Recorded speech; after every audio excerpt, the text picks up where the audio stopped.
Hey, how's everybody doing today? It's PJ 437 Motorsports. I'd just like to say thank you to all the ones who have subscribed to the channel.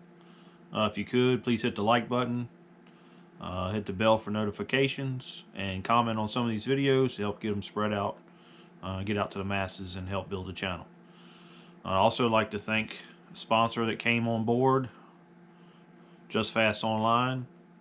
Gonna help me out with some race parts and whatnot. The link will be in the description of the videos under sponsors, so please check him out. Use my code 437MS for a small discount at checkout. He has Camaro, Trans Am parts, Mustang, Chevy trucks, I think Ford trucks. He's got some motorcycle stuff for different brands of motorcycles, RC cars and whatnot on there. But some pretty cool stuff, so please give him some love for helping me out.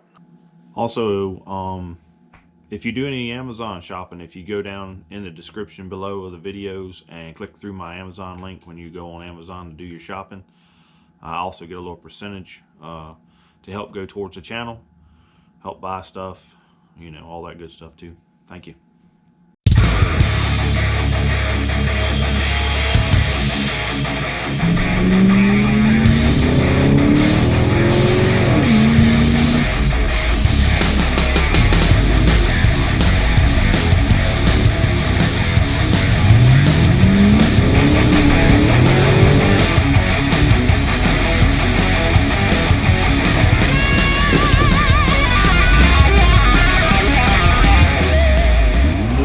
Hey, how's everybody doing today? PJ 437 Motorsports. In today's video, we're working on Purple Power and the oil pressure sending unit in. I'll show you where it's at here.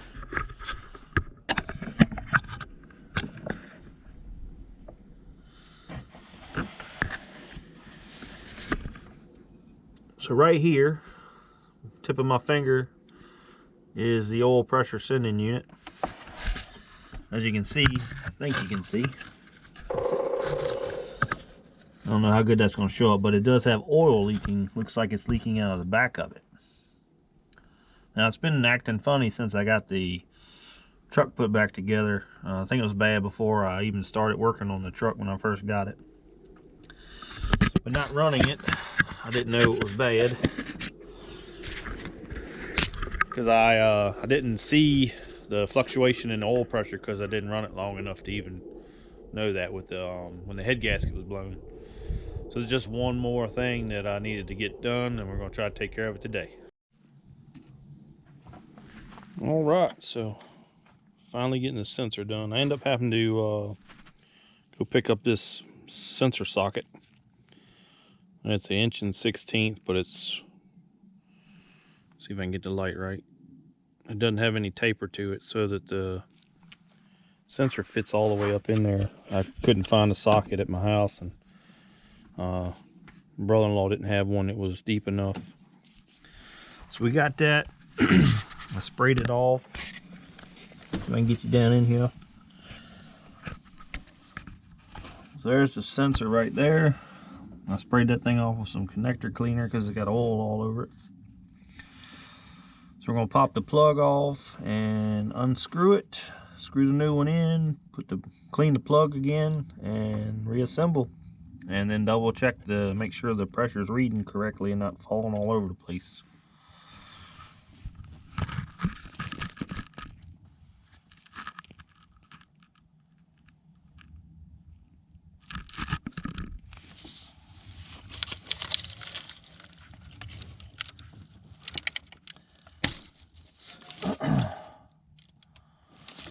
Oh yeah, it's coated in oil.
The sensor has already got thread sealer on it, so you ain't got to worry about that.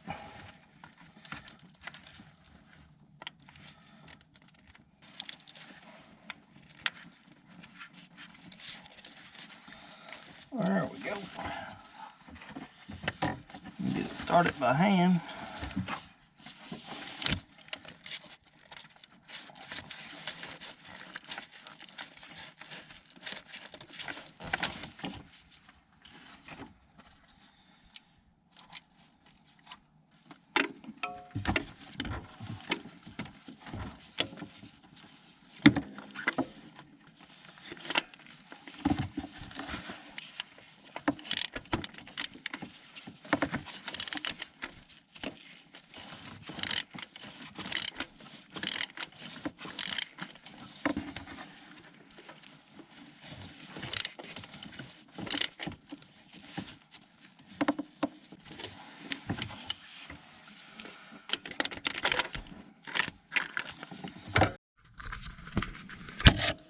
Alright, so I got it back in there.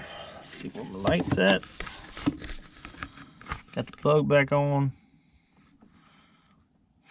I snugged it down where I felt safe.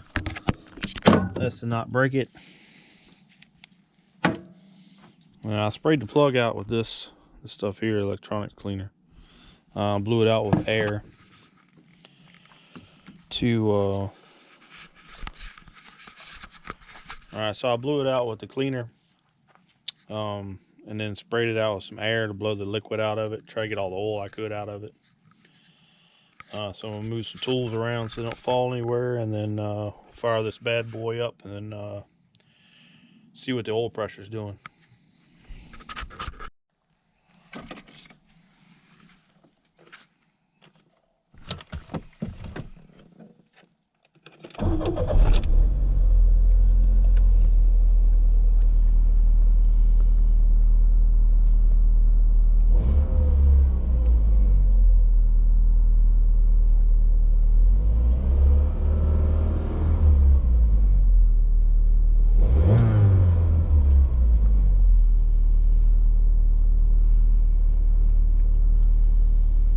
I know a lot better tomorrow morning on the way to work if it's working correctly or not.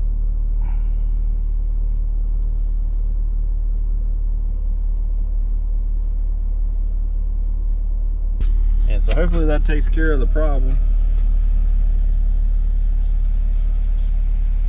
That's a lot higher than it normally would have at idle, but it isn't real warm yet either.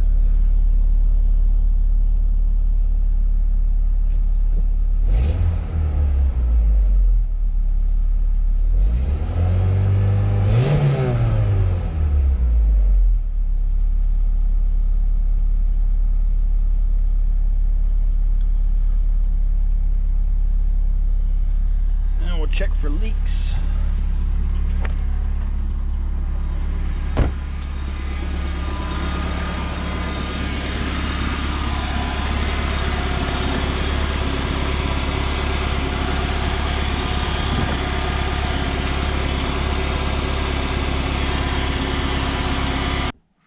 Alright, thanks for watching. Don't forget to comment, like, and subscribe. Hit that bell so you get notifications when I post my next video. And don't forget to check out my sponsor, Just Fast Online. Thank you. Have a good evening.